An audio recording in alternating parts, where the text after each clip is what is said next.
أعوذ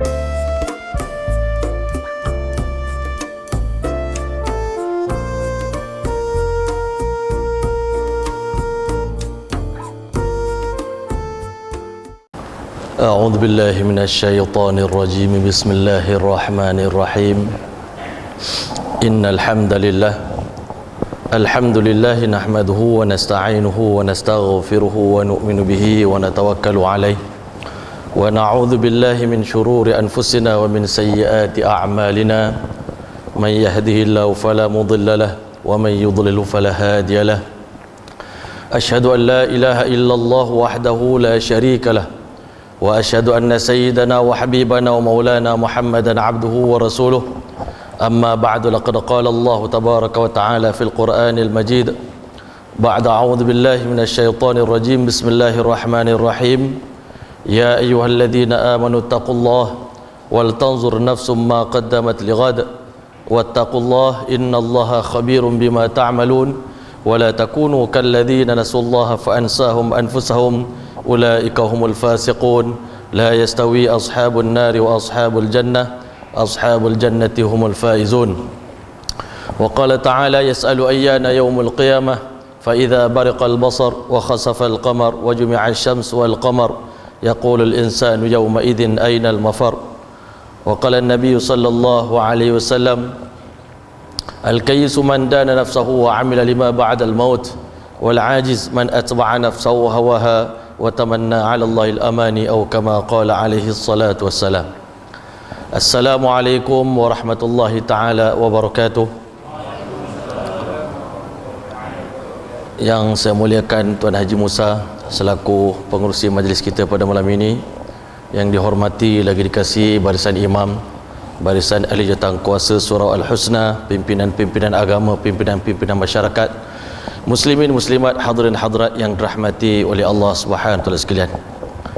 Bersyukur kita kehadrat Allah Subhanahu wa taala kerana sesungguhnya dalam keadaan kita leka dan lalai kepada Allah, tetapi tetap Allah Ta'ala memberikan kepada kita peluang demi peluang untuk kita berjaya di dunia dan di akhirat. Kepada setiap orang lahir ke dunia ni, peluang untuk berjaya ni sama je. Tak semestinya orang Islam kita berpeluang untuk berjaya 100%, bukan tak semestinya satu orang yang dilahirkan sebagai orang kafir dia akan gagal. Sebab setiap orang dia ada penghujung daripada kehidupan dia. Sebab itulah dalam Islam Allah Ta'ala tak mengajar kita ni tenteram di atas hidayah yang kita dapat, kerana hati manusia ni berbolak-balik. Sebab itu kita tengok hati kita ni terlalu cepat melencong, hati kita ni terlalu cepat berbolak-balik, hati kita cepat berubah. Hari ni kita di atas hidayah, belum tentu besok kita di atas hidayah.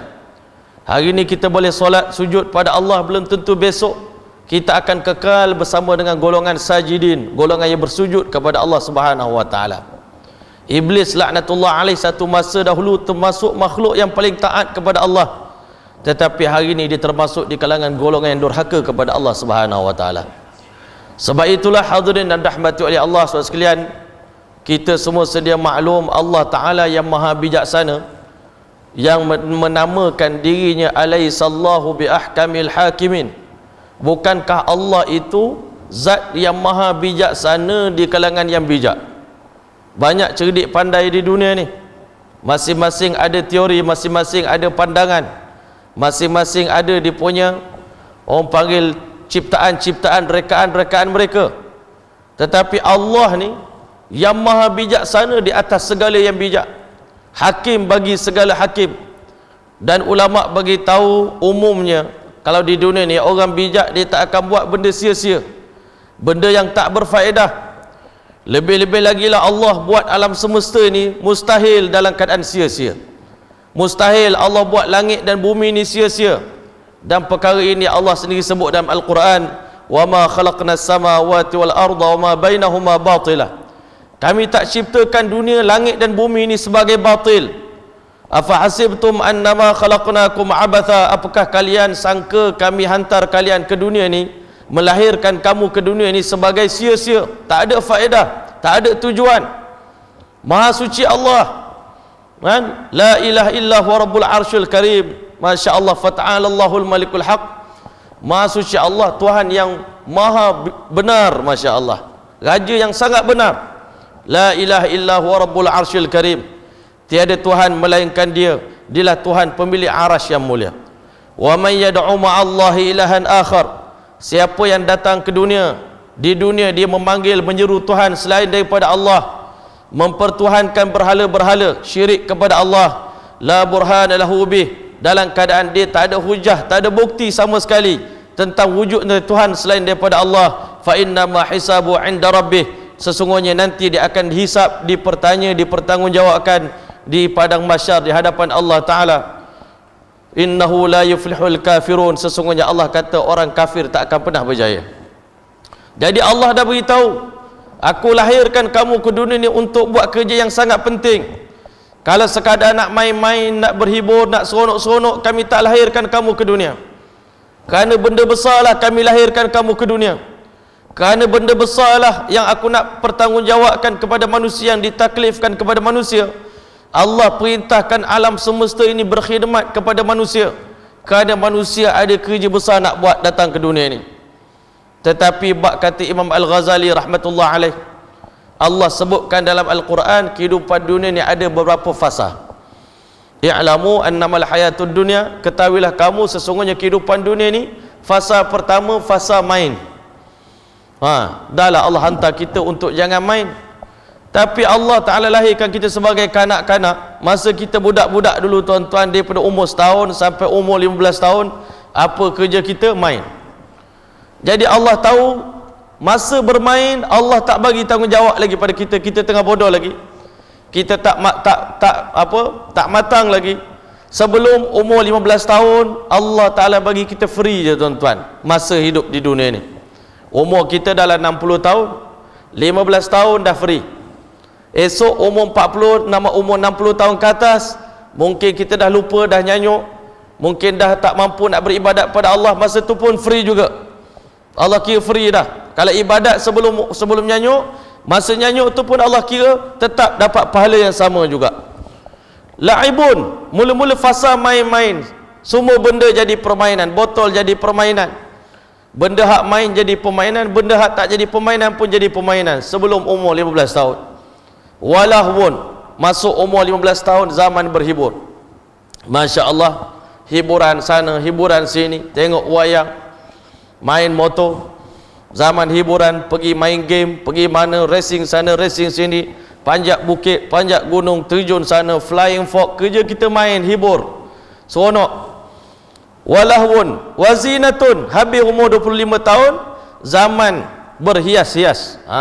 Orang belah-belah Siam sana, Fatani kata zaman berjangok-jangok, dia kata. Zaman nak berjangok-jangok. Jangok ni maknanya nak berhias-hias, pakai baju pun nak mahal-mahal, jenama-jenama, branded. Masya Allah. Masya Allah. John Master zaman dulu lah, Orlando zaman dulu lah, zaman kita dulu. Baju-baju jenama-jenama nak pakai, jam pun berjenama. Wa tafakhurum bainakum wa takathurun fil amwali wal aulad. Masuk umur 40 tahun, kita zaman sibuk memperbanyakkan harta dan anak-anak. Masya Allah, zaman itu masuk je 40 tahun ke atas, zaman banyak anak. Saya sekarang dah 8 orang anak tuan-tuan. Banyak dah tu kan, anak banyak. Lepas tu kumpul kebun, kumpul kereta, kumpul macam-macam motor. Dulu tak sempat nak main motor, sekarang dah besar-besar, dah umur berusia, kumpul motor satu-satu tuan-tuan. Tapi Allah Ta'ala beritahu kehidupan dunia yang begini ni, kamathali ghaithin a'jabal kufara nabatu, sebagaimana orang kafir, dia tanam pokok, dia rasa kagum, berjaya sangat dah, apa yang dia buat tu dah berjaya sangat dah, pokok dah tumbuh besar, dah nak berbuah dah tuan-tuan. Summa yahiju, tiba-tiba dia layu, fatarahu musfarran, tiba-tiba jadi kuning, summa yakunu hutama, maka akhirnya daun tadi gugur dan pokok tadi tinggal ranting saja, tak ada apa-apa.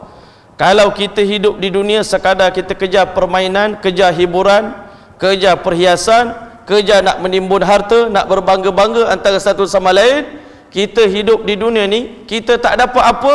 Macam mana orang kafir tanam pokok tadi, dia rasa besar dah pokok tu, dah hebat dah, rasa boleh tumbuh hasil, tiba-tiba zaman itu dekat-dekat dia nak mati, mengecut dan akhirnya tinggal ranting. Orang yang menanam tadi kecewa. Sebab itulah tuan-tuan rahmati oleh Allah, Allah yang maha pengasih, yang maha penyayang hantar Nabi-Nabi bagi tahu kepada kita bagaimana nak menjalani kehidupan ini. Bukan sekadar Nabi ajar kita buat ibadat, Nabi ajar kita bersegera dalam buat ibadat. Sebab apa tuan-tuan, dalam dunia ni Allah Subhanahu wa taala gambarkan manusia ni ada 3 golongan. Thumma awrathnal kitab alladhina istafaina min ibadina.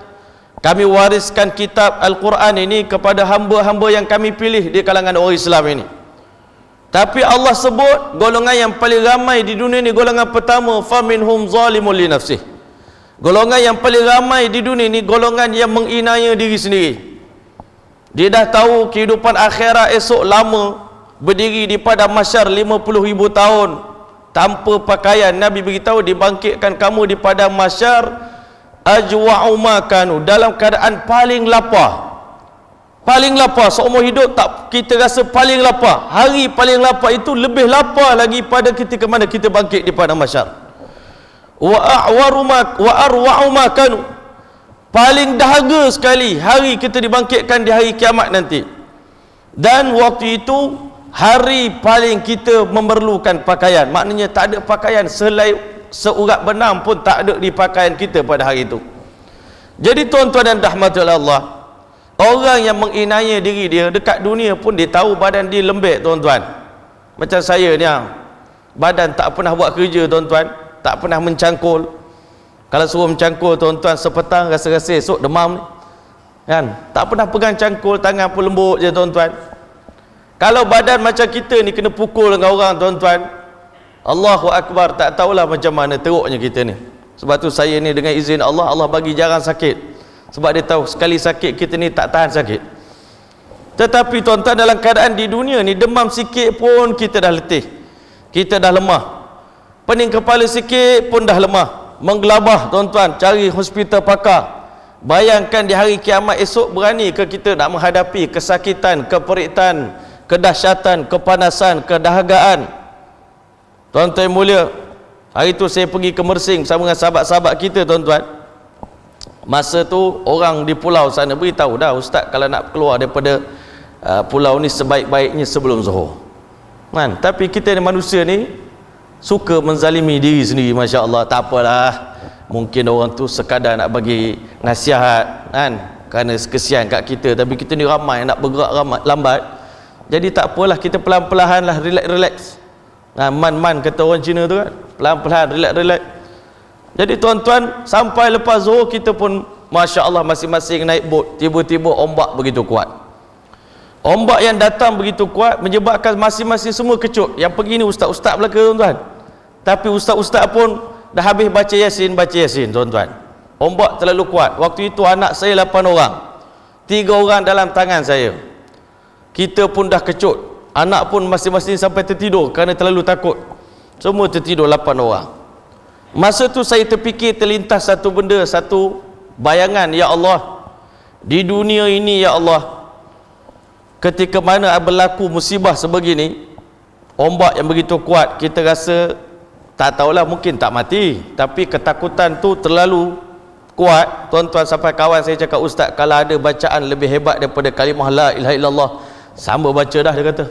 Saya baca dah ayat tu, tapi tak ada dah, kalimah la ilaha illallah lah paling tinggi sekali. Tapi punya takut hari ni.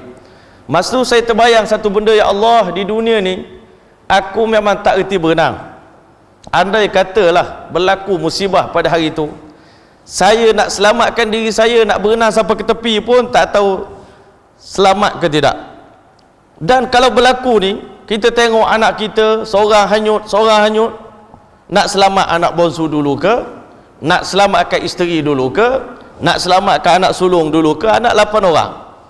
Saya terbayang, ya Allah, kalau di dunia ni aku tak erti berenang, aku tak boleh selamatkan diri aku, apatah lagi orang lain, apatah lagi di padang mahsyar esok saat nak menyeberangi titan siratal mustaqim. Andai kata amalan saya tak cukup kuat, nak lepaskan diri sendiri pun tak lepas. Masa kita tengah nak terbang tuan-tuan, anak bini kita tarik pula tangan kaki kita daripada belakang, semua pakat-pakat tenggelam tuan-tuan. Itulah gambaran yang sepatutnya kita hari ini kena faham, bahawasanya dalam dunia ni ramai orang yang Allah kata sengaja menzalimi diri sendiri. Dah tahu dah kita ke akhirat esok akan kena tanya banyak, tapi dah tahu begitu buat lagi dosa. Dah tahu dah dosa yang kita ada sekarang ni pun tak tahu terampun ataupun tidak. Masya Allah, selalu saya cakap, saman di balai polis dengan JPJ 50 saman belum bayar. Lepas tu nak tambah lagi, berani lagi nak tambah, bawa laju lagi. Padahal 50 tu dah tak habis bayar dah. Orang bagi diskaun pun dia tak boleh bayar. 50%, siapa bayar hujung tahun ni, insya-Allah bayarannya 50%, pun tak mampu nak bayar. Samalah kita tuan-tuan, Allah suruh minta ampun pun sedang mana sangat istighfar kita, taubat kita pada Allah, dosa kita yang bertimbun-timbun tu, hak mana telah diampunkan, hak mana yang belum dimaafkan, kita tak tahu. Tapi kita masih lagi menzalimi diri kita. Dah tahu umur kita semakin dekat dengan kematian, masih tak bersungguh-sungguh, tak tahu waktu bila lagi nak bersungguh. Sedangkan Allah bagi peluang demi peluang. Daripada tahun 1441 sekarang masuk 1442, dah bertambah lagi umur. Sebenarnya Allah Ta'ala beritahu, wa ma kana Allahu liyazlimahum, Allah tak pernah zalim kepada kamu. Orang macam Fir'aun pun Allah bagi 10 kali peluang bertaubat. Punya sayang Allah kepada kita ni tuan-tuan. Fir'aun yang mengaku Tuhan pun Allah bagi 10 kali peluang bertaubat. Akhir sekali bila dah waktu terakhir, saat terakhir, Allah Ta'ala kata cukuplah, peluang yang aku bagi kepada dia sudah cukup. Allah tenggelamkan dia. Bayangkan dia duduk di dasar laut, bila air laut bertangkuk tuan-tuan, kita kalau pakai oksigen nak habis, nak berlari, orang main diving tuan-tuan, nak naik ke atas tuan-tuan, makin kita panik, makin cepat habis oksigen. Kata pengalaman divers lah tuan-tuan. Jadi bayangkan Fir'aun mana ada pakai oksigen. Masa tu bila sampai ke atas tu tuan-tuan, dia punya sesak nafas dia, tercungap-cungap, dia kata habis dah aku hari ni. Maka hari tu saat dia berada dalam keadaan sakaratul maut, berapa banyak air laut dia telah minum tuan-tuan, nak mati dah masa tu, nak mati lela dah tuan-tuan, sangat-sangat dah waktu itu tuan-tuan. Waktu itu baru dia cakap, amantu billadzi amanat bihi banu Israil wa ana minal muslimin, aku beriman dengan Tuhan Bani Israel dan hari ini aku Islam dah ya Allah. Islam dah saya ni ya Allah, sekarang Islam dah ya Allah, tolong selamatkan saya ya Allah. Allah kata al-an, baru sekarang. Nanti di hari kiamat semua kita ni akan bertaubat dengan taubatan nasuha di depan Allah esok. Menangis dengan air mata darah, menangis sampai Allah sebut dalam Quran, wa yauma ya'addu zalimu ala yadayhi, pada hari di mana orang yang zalim terhadap diri dia sendiri, dia akan mamah jari mereka sampai kudung ke siku tuan-tuan. Mamah gigit. Sebelum ini kebanyakan perangai ahli neraka ni tuan-tuan, nak tahu sifat dia ahli neraka ni tuan-tuan, di dunia tak pernah salahkan diri sendiri. Ini salah mak saya lah, tak hantar saya belajar tahfiz dulu pondok. Salah ketua kampung saya lah, buat jalan besar sangat. Salah Tok Ngulu saya lah, salah YB saya lah, salah inilah saya, salah orang ini, semua salah orang. Tak pernah salah diri sendiri. Esok hari kiamat baru dia kata dia ni yang tak betul, baru dia akan blame diri dia sendiri. Akulah yang jahat, akulah yang tak berguna, akulah yang bodoh. Hari kiamat esok baru dia memaki hamun diri dia sendiri. Masa tu tuan-tuan, Allah ceritakan nanti di hari kiamat, Iblis laknatullah alaih, dia ada khutbah dia tuan-tuan. Ada ulama kata di padang mahsyar dia buat khutbah, dia buat bayan tuan-tuan, ceramah dia, tazkirah dia. Kan? Dekat dunia dia tak payah tazkirah, dekat akhirat esok tazkirah dia. Ada ulama kata dalam neraka dia bagi tazkirah. Masa tu manusia yang durhaka pada Allah, yang ikut cakap iblis di dunia ni tuan-tuan, dekat dunia ni orang yang durhaka pada Allah, dia kata iblis lah yang paling faham jiwa saya. Orang lain tak faham jiwa, mak ayah tak faham jiwa, isteri tak faham jiwa, ustaz pun tak faham jiwa. Ada orang cakap kat saya, Maulana bolehlah cakap, ustaz tak pernah rasa apa yang kami rasa.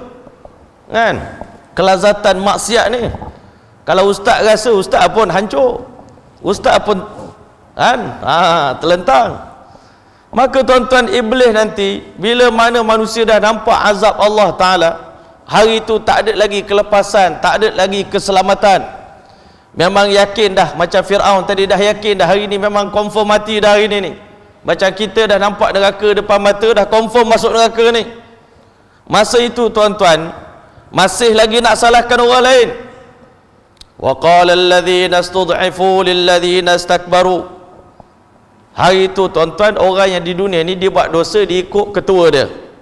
Setiap golongan di dunia dia ada ketua dia. Dia ada follow dia, follow. Macam sekarang ni ada followers, setiap orang ada followers. Ahli maksiat pun ada followers. Ada dua golongan, golongan mustad'afin, golongan yang lemah, yang ikut cakap. Lilladzina istakbaru, golongan yang sombong, yang duduk atas ni tuan-tuan. Bal makrul laili wan nahari ta'muruna an nakfura billah. Yang merancang buat maksiat ni engkau lah siang malam buat program ajak kami buat dosa dekat dunia dulu. Jadi dekat akhirat ni, Masya Allah, kami nak engkau bertanggungjawab. Orang yang sombong, yang mengatur tuan-tuan, ketua-ketua ni tuan-tuan, taiko-taiko ni tuan-tuan, dia cakap, apa masalah aku nak tanggung dosa engkau? Dosa kan masing-masing. Aku di dunia dulu cuma saja. Jadi orang bawahan kata, ya Allah, dia ni dah ajak kami buat dosa, lepas tu dia tak nak tanggungjawab, ya Allah, bagi dia azab double, ya Allah. Allah kata, jangan masalah, la takhtasimu ladayya. Hari ni di padang mahsyar, kau orang jangan berkelahi depan aku tak nak kelahi. Nak kelahi dekat dunia dulu. Sekarang bukan masa kelahi. Wa qad qaddamtu ilaikum bil wa'id. Aku dah bagi amaran dulu dekat dunia, jangan main-main. Kamu ingat aku main-main, kamu ingat aku tak serius menghantar kamu untuk beribadat kepada aku, untuk taat kepada aku, tinggalkan larangan aku, untuk mengabdikan diri kepada Allah. Kamu ingat aku main-main? Hari ni Allah kata, likullin dha'fun, dua-dua azab double aku bagi. Dua-dua azab double, kan? Bahkan azab neraka ni dia bukan double lagi, bukan triple lagi dah. Setiap saat bertambah seksa dan azab, kepanasan bertambah, kesengsaraan bertambah pada setiap saat. Makin sakit, makin sakit, makin sakit. Kalau penjara dunia ni mula-mula berat, tapi lama-lama ringan. Ujung-ujung dekat nak keluar tu relax je dah. Banduan-banduan ni tuan-tuan, boleh menanam sayur, boleh menjahit, pindah-pindah penjara. Neraka ni tak ada tuan-tuan, tak ada pindah-pindah lagi dah, tak ada ringan azab. Kullama nadijat juluduhum baddalnahum juludan ghairaha liyazuqul azab. Allah besarkan gigi ahli neraka sampai besar bukit. Gigi saja, kulit tebal. Setiap kali rentung dibakar dalam api neraka, kami tukar kulit baru, daging baru, supaya rasa macam mana azab kami. Masuk neraka esok, Allah kata, dzuq innaka antal azizul karim. Rasa azab neraka. Dulu dekat dunia kau orang hebat kan, handal kan, sekarang rasa. Malaikat khudhuh, tangkap orang ni, faghulluh, rantaikan dia, garikan dia, thummal jahim salluh, lemparkan dia ke dalam api neraka.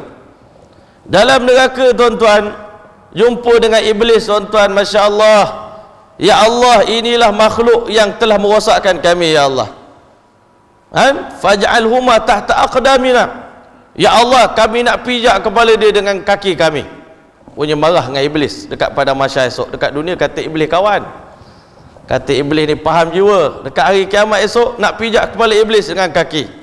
Liyakuna minal asfalin, supaya mereka ni jadi makhluk yang hina di sisi kami.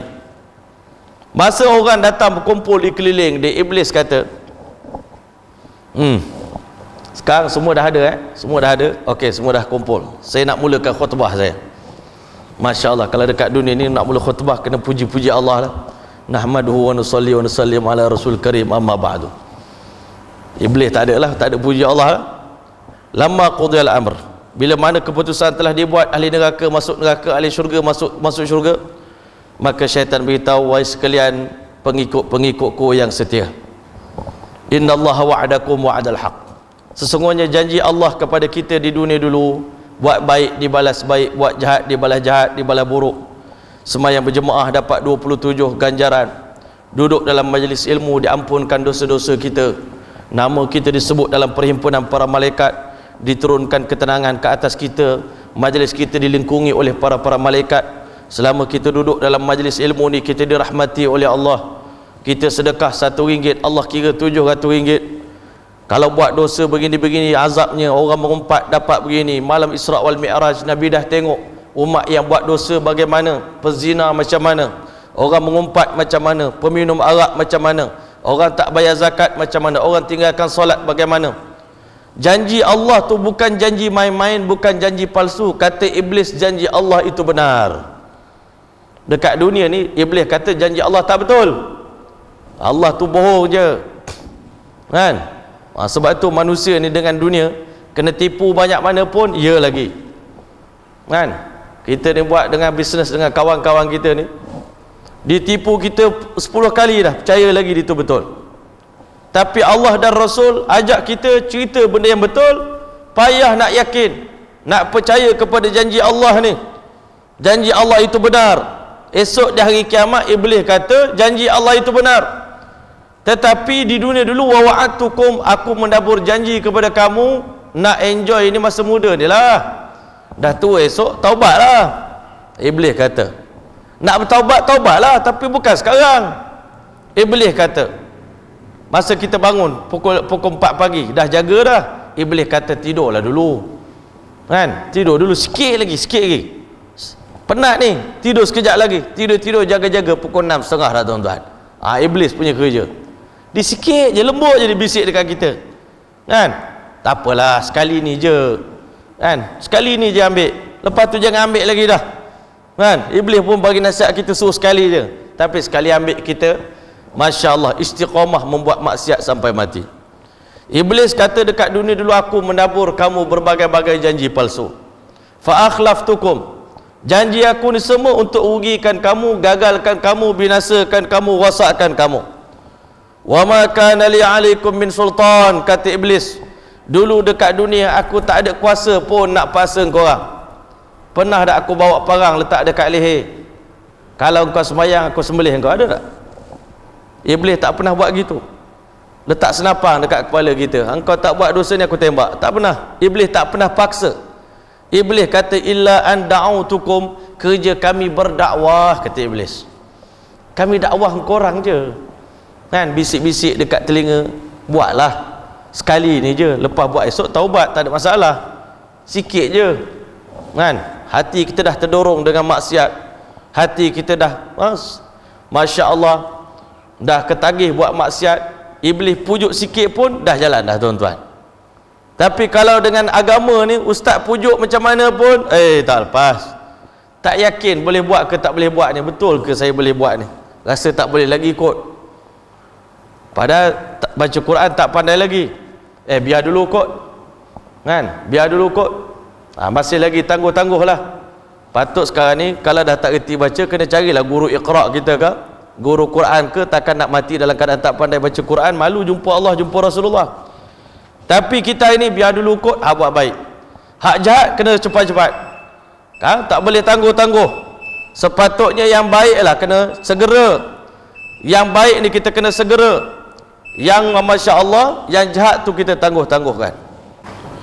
Hadirin dan rahmati oleh Allah sekalian, ketika mana manusia memaki hamun Iblis laknatullah alaih, Iblis bagi tahu kepada manusia, sesungguhnya di dunia dahulu aku tak ada kuasa pun untuk memaksa kamu untuk ikut cakap aku, tapi kerja aku hanya mengajak.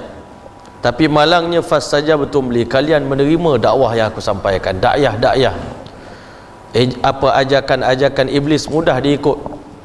Sebab itu ulama kata kalau kita tengok masjid ni nak bagi penuh payah, tapi tempat-tempat hiburan tak payah panggil, tak payah panggil azan. Kita ni azan dipanggil sekuat-kuatnya speaker pun, yang datang tetap orang yang sama juga.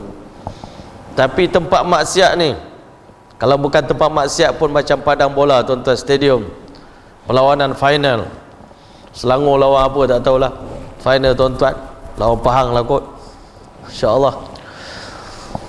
Final tuan-tuan, 80,000 orang, stadium Shah Alam penuh tuan-tuan. Senang je nak mengajak. Iblis kerja dia tak payah, tak macam nabi-nabi. Nabi-nabi ni nak pujuk orang, kena ludah lagi, kena pukul lagi, kena seksa lagi. Nabi ni bakar je tuan-tuan. Nabi orang bakar lagi, Nabi orang sembelih. Iblis tak kena apa. Dia mengajak dalam keadaan senang dan mudah je orang ikut dia, tuan-tuan. Kan? Tempat-tempat maksiat buka aja mesti ada pengunjung dia, pengunjung setia dia, tuan-tuan. Iblis kata, aku mengajak kamu, mudah benar kau ikut aku ya. Jadi kan itu Iblis kata, kalau bukan dah silap aku, fala talumuni. Hari ni tuan-tuan, don't ever blame me. Kan? Jangan sesekali tuan-tuan mengkritik saya, menuduh saya, mencela saya. Walumu anfusakum, but you must blame yourself. Engkau kena blame diri kamu sendiri, kutuk diri kamu sendiri. Kan? Masya Allah, pada hari ini kata syaitan, ma ana bimusrikhikum, aku sebenarnya tak boleh selamatkan kamu pun, tak boleh tolong kamu nak selamat daripada azab api neraka. Aku tak boleh bagi syafaat. Yang boleh bagi syafaat hari ini hanya Rasulullah. Tapi kamu tak ada hubungan dengan Nabi Muhammad, macam mana? Tak ada line, offline dengan Nabi, online dengan Iblis. Maka syaitan kata, wa ma antum bimusrikhi, dan aku tak nak pun kalian tolong selamatkan saya. Memang saya nak masuk neraka. Ada orang dalam dunia ni, tuan-tuan, memang dia nak masuk neraka. Iblis tukar. Kadang-kadang banyak kawan-kawan kita yang dulu join, Masya Allah, apa, grup-grup metal, heavy metal, dia kata kami nak bersama dengan Iblis dan neraka. Lagu-lagu dia, tuan-tuan. Saya pernah dakwah seorang Cina dekat Pahang. Dia kata, tuan masuklah Islam, dapat masuk syurga. Dia kata, kalau semua orang masuk syurga, siapa nak teman ahli neraka? Jadi saya tak nak masuk Islam. Saya kata, awak baik ni, patut masuk Islam ni. Kan? Tuan-tuan yang mulia, ada juga manusia yang memang purposely dia suka nak masuk neraka. Jadi itu golongan yang menzalimi diri dia sendiri. Tak pernah ada di dunia orang minta nak sakit, tuan-tuan. Tapi orang yang tak cerdik ni, dia minta nak sakit. Kan? Keadaan neraka tu bukan satu sakit, segala ibu penyakit ada dalam api neraka Allah Ta'ala. Sebab itu golongan paling ramai di dunia ni Allah sebut dalam Quran, golongan yang menginaya diri dia sendiri. Esok dekat hari kiamat berlulung, Allah cerita bagaimana ahli neraka ni, kan? Wa qala alladhina fin nari li khazanati jahannama ud'u rabbakum yukhaffif 'anna yawman minal azab. 3 kali rayuan. Kalau dekat dunia ni mahkamah rayuan, tuan-tuan, merayu nak dapat pengampunan. Di hari dalam neraka esok, 3 stage rayuan yang ahli neraka akan buat. Yang pertama, mereka jumpa penjaga warden neraka jahanam. Dia cakap dekat warden, tolong sampai pesanan dekat Allah, ud'u rabbakum yukhaffif 'anna yawman minal azab. Minta Allah ringankan azab sehari pun tak apa dah. Sebab hari ni, selama ini bertahun-tahun ni azab berat sangat. Kami dah tak mampu nak tanggung. Kalau dapat ringan sehari, cuti sikit, ahli neraka nak berehat, malaikat pun tak payah pukul kami. Sehari pun yukhaffif 'anna yawmal azab. Jadilah wahai malaikat tadi. Malaikat tadi beritahu, ud'u rabbakum yukhaffif 'anna yawmal azab. Qalu awalam taku ta'tikum rusulukum bil bayinat. Dia kata, baru sekarang nak minta tangguh. Ulama kata ahli neraka, kalau dibandingkan dengan azab neraka dengan derita ataupun sengsara Allah suruh kita ibadat di dunia ni, Allah suruh kita semayang, mana berat derita kena pukul dan neraka dengan berat nak semayang, tuan-tuan? Kalau diberi tukar, mana nak tukar? Susah semayang dengan susah kena pukul dan api neraka, mana yang kau nak? Ya Allah, kalau kami tahu begini dekat dunia dulu kami semayang. Sebab dulu dekat dunia Allah suruh kita ibadat, kita menganggap ibadat ni macam azab Allah dah. Jadi Allah, ulama kata, kalau hari tu diberikan tukaran, Allah akan kata pada dia, engkau orang ni kalau suruh buat ibadat dulu dekat dunia, tak adalah seberat azab yang kau terima pada hari ni. Tapi hari tu kamu punya degil, kamu punya lembab, kamu punya malas, kamu punya liat, kamu sanggup untuk tinggalkan perintah kami, maka hari ni tak ada kompromi. Malaikat tak kata, Rasul tak beritahu ke tentang neraka ni kepada kamu? Dia kata, bahkan Rasul dah beritahu, kami yang mana qalu, kami yang tak betul, kami yang silap. Lepas tu, tuan-tuan, dah beberapa tahun kena seksa, ahli neraka dah tak tahan, tuan-tuan, dengan warden penjara. Warden neraka tak boleh nak berkautim dah, tuan-tuan, nak ajak berbincang tak boleh.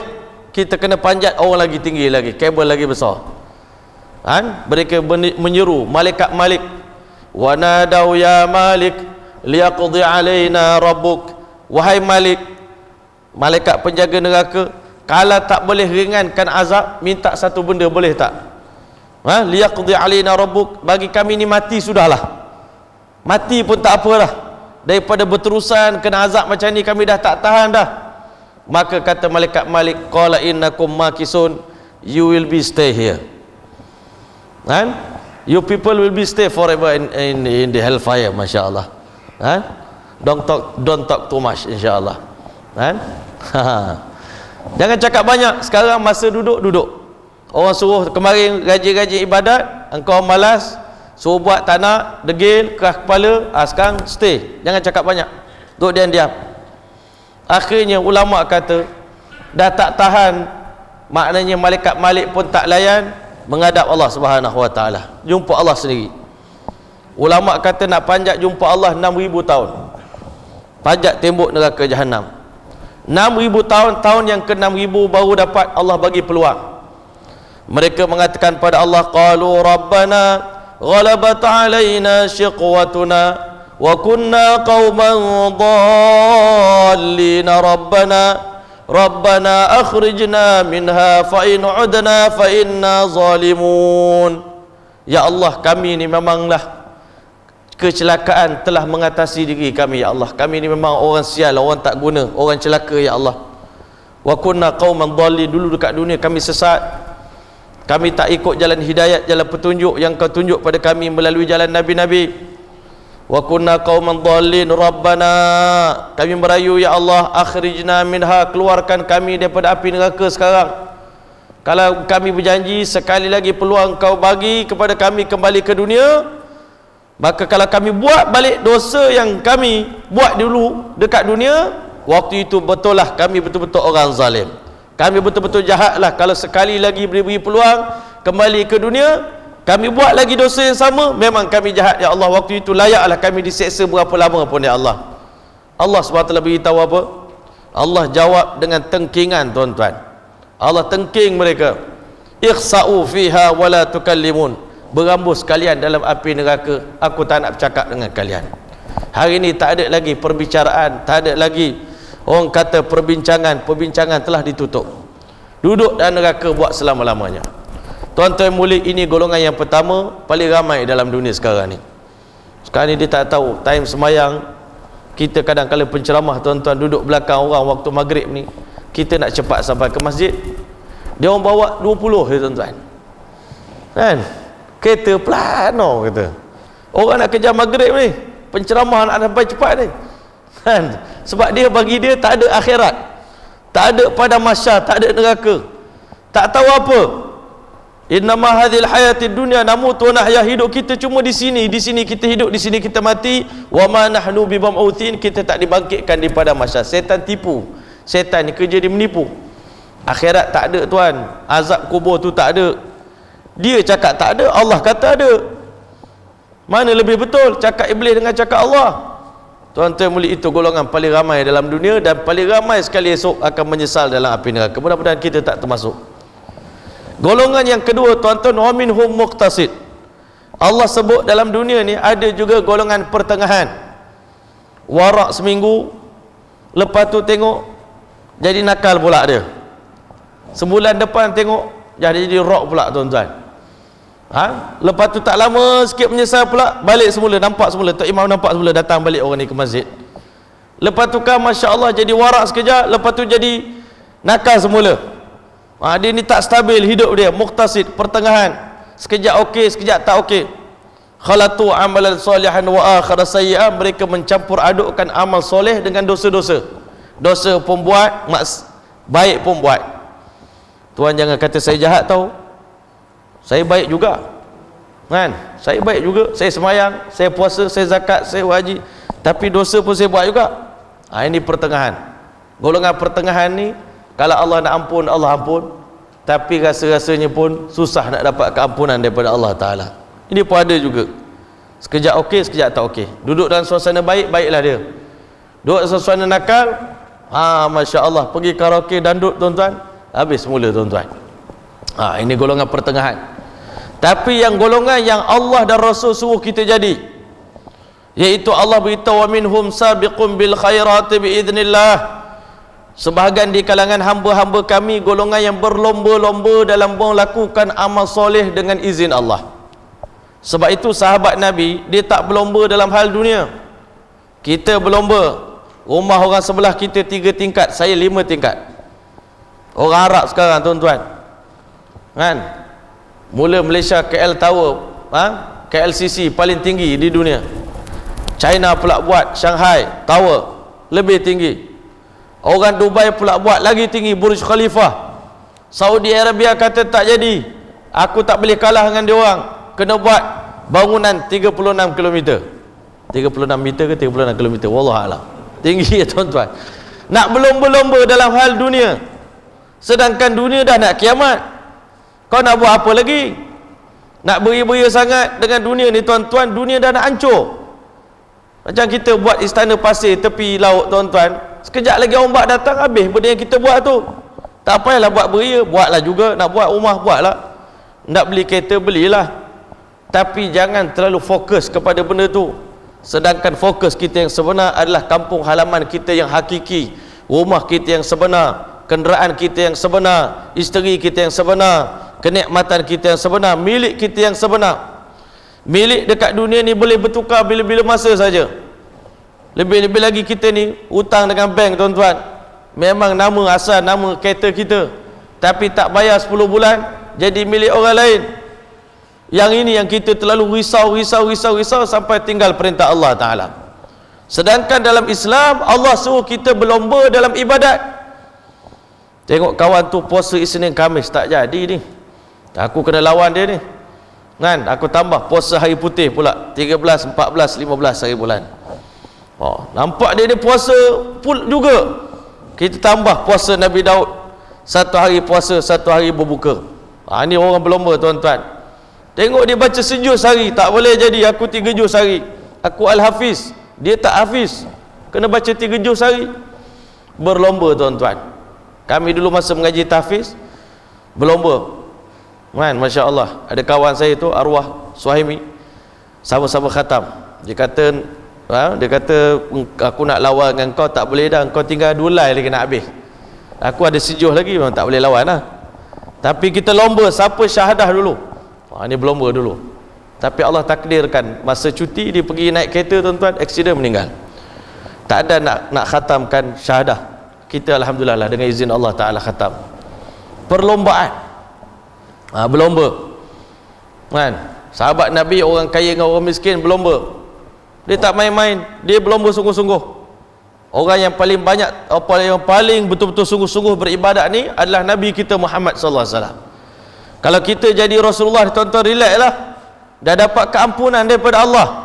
Kalau malam ni Allah kata tuan dah dapat keampunan, dijamin syurga oleh Allah Ta'ala, buatlah apa dosa pun diampunkan oleh Allah Ta'ala. Rasa-rasa pagi esok datang sampai subuh ke tidak? Tak datang dah lah. Dapat cuti dah, dapat dah lesen besar, dapat be full lesen besar dah daripada Allah Ta'ala. Tetapi sahabat Nabi Rasulullah SAW dalam keadaan telah mendapat jaminan radhiyallahu anhum wa radu'an, Allah telah redha kepada kamu dan kamu redha kepada Allah. Selepas peristiwa Badar tuan-tuan, Allah beritahu pada sahabat, terutama sekali Sayyidina Osman, lepas daripada hari ini kamu buatlah apa dosa pun, aku tak akan azab kamu. Sahabat Nabi dapat jaminan setara tu tuan-tuan, tetapi masih berlomba lagi nak beribadat kepada Allah Subhanahu wa taala. Satu hari tuan-tuan, orang miskin datang jumpa Rasulullah SAW. Ya Rasulullah, dhahaba ahlud duthur bil ujur. Orang kaya-kaya ni dah laju meninggalkan kami membawa pahala yang begitu banyak. Dia pun ada alasan dia. Yusalluna kama nusalli ya Rasulullah, dia semayang sama dengan kami dalam masjid. Wa yasumuna kama nasum, masya-Allah kami puasa sama dengan dia orang berpuasa. Tapi apa lebihnya orang kaya ni, wa tasaddaquna bi fuduli amwalihim, mereka dapat lebihan sedekah. Kami orang miskin tak ada duit nak sedekah. Nabi ni orang bijak tuan-tuan, dia tak nak bagi sahabat dia putus asa, tak nak bagi lemah semangat. Nabi katakan sedekah itu banyak. Kalau cakap bahasa mudah ni, ada sedekah percuma, ada sedekah yang berbayar. Sedekah berbayar tu tak banyak, Tapi sedekah percuma ni yang banyak. Nabi kata sedekah yang percuma ni tuan-tuan, inna likulli tasbihatin sadaqah. Baca subhanallah lepas sembahyang tadi dapat pahala sedekah. Wa kullu tahmidatin sadaqah, cakap alhamdulillah dapat pahala sedekah. Wa kullu tahlilatin sadaqah, sebut la ilaha illallah dapat pahala sedekah free. Pahala tasbih lain, pahala sedekah lain. Wa kullu takbiratin, ucap Allahu akbar dapat pahala sedekah. Menyuap mulut isteri makanan tuan-tuan, suap nasi mulut bini, mulut anak tuan-tuan, suap makanan dapat pahala sedekah. Senyum pun sedekah, bersama dengan isteri pun sedekah. Mengalihkan benda yang tak elok daripada jalan, buang najis, taik lembu, buang taik kerbau tuan-tuan. Kat sini tak ada lah, tempat saya banyak tuan-tuan. Pagi-pagi penuh je masya-Allah. Bom dia tuan-tuan. Bom daripada kerbau jatuh tuan-tuan tengah jalan. Buang dapat pahala sedekah. Banyak sedekah yang percuma. Tapi tuan-tuan payah juga nak senyum tuan-tuan. Hak sedekah free ni tuan-tuan, senyum. Free ya tuan-tuan, dapat pahala sedekah. Tapi tuan-tuan tak nak berlomba. Berlomba nak serius. Berlomba nak serius. Orang berlomba nak senyum. Kita senyum kadang dia pun senyum balik. Kadang kita malu kita senyum dengan orang, dia buat muka. Kan? Buat muka ketat. Tuan-tuan, patut kita berlomba nak bersedekah. Dah lah duit tak ada, nak sedekah banyak-banyak. Sedekah percuma bagi salam. Sedekah percuma. Sahabat Nabi berlomba dengan Rasulullah, siapa paling dulu bagi salam. Ini perlombaan. Orang berlomba mesti nak menang. Tuan-tuan, Allah kata was-sabiquna as-sabiqun, golongan yang paling duduk syurga paling tinggi adalah golongan yang berlomba-lomba. Bila berlomba-lomba tadi, mana tak main-main dah, sungguh-sungguh.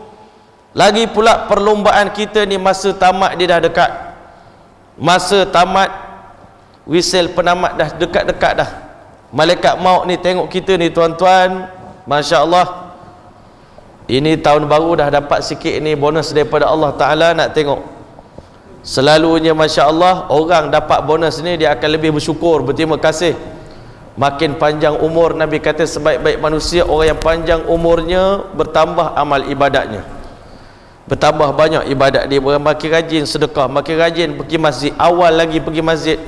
Kalau dulu lewat-lewat, sekarang ni dekat ujung-ujung pergi awal sikit, setengah jam awal, dapat pahala besar. Hari Jumaat datang awal berlomba. Hari ni hari Jumaat sentiasa masbuk pula hari Jumaat. Hari Jumaat boleh masbuk tuan-tuan. Punya tak nak berlombanya, awaklah pergi dulu. Kalau saf semayang, saf pertama. Kita dah tahu dah Nabi kata Allah berselawat kepada orang yang semayang di saf pertama. Awaklah pergi dulu. Awaklah pergi dulu. Buat ibadat kita boleh suruh orang pergi dulu. Kalau kita nampak satu semayang tu pahala dia dunia dan seisi-isinya, nak bagi ke orang ke tuan-tuan? Projek 3 juta, awak dululah ambil. Projek 3 juta, tuan dulu ambil. Saya tak apa, kemudian sikit. Boleh dunia tuan-tuan. Jadi tak gitu. Sebab nampak tuan-tuan, RM30 pun kita nak berebut dulu tuan-tuan. Ini akhirat tuan-tuan. Sembahyang berjemaah di tuan-tuan, pahalanya lebih besar daripada dunia dan seisi-isinya. Amalan akhirat ni semua besar belaka. Nabi kata subhanallah, pahala dia penuh langit dan bumi. Kan? Subhanallah tamlaul mizan, memenuhi neraca timbangan. Nabi kata dua kalimah yang berat, kalimatani khafifatani al lisan, ringan pada sebutan, thaqilatani fil mizan, sangat berat dalam timbangan hari esok di hari kiamat. Hari kiamat esok kita nak biar berat timbangan kita, jangan ringan. Thaqilatani fil mizan, sangat berat dalam neraca timbangan. Habibatani ila rahman, sangat dicintai oleh Tuhan Ar-Rahman. Subhanallahi wa bihamdihi subhanallahil azim. Berapa kali sehari sebut subhanallah bihamdihi subhanallahil azim. Benda tu mudah je, tapi tak nak berebut. Benda ni kalau berebut tak berdosa pun tuan-tuan. Ini nak berebut benda dunia ni tuan-tuan. Berebut.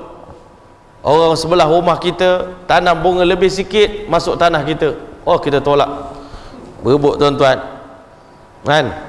Orang sebelah beli kereta baru, Viva tuan-tuan. Saya tak boleh kalah. Saya kena beli Myvi. Izora. Ada orang kata saya tak main lah kereta-kereta Melayu ni, kereta-kereta ni. Kereta Jepun tak main lah, kita nak Continental. Berlomba dalam hal dunia tuan-tuan. Tapi penat lomba hal dunia ni, berkelahi, sakit hati. Jadi Nabi kata buatlah sedekah ni. Tapi kalau kamu nak juga, aku ajar kamu satu amalan, yang dengan amalan tadi, dengan amalan itu pada hari ni darjat kamu paling tinggi, tak ada siapa boleh kalahkan kamu pada hari ni. Mau tak kamu aku ajarkan kepada kamu orang-orang miskin di kalangan sahabatku? Sahabat Nabi tanya, ya Rasulullah, apakah itu ya Rasulullah? Tolong beritahu pada kami, kami nak sangat. Nabi ni benda molek, dia akan beritahu, ala ukhbirukum, ala ukhbirukum, ala ukhbirukum, ala unabbiukum. Aku nak cerita dengan kamu, maukah aku ceritakan pada kamu, maukah aku cerita pada kamu? Kalau kita hari ni dengar cerita gitu tuan-tuan, tak terkesan pun.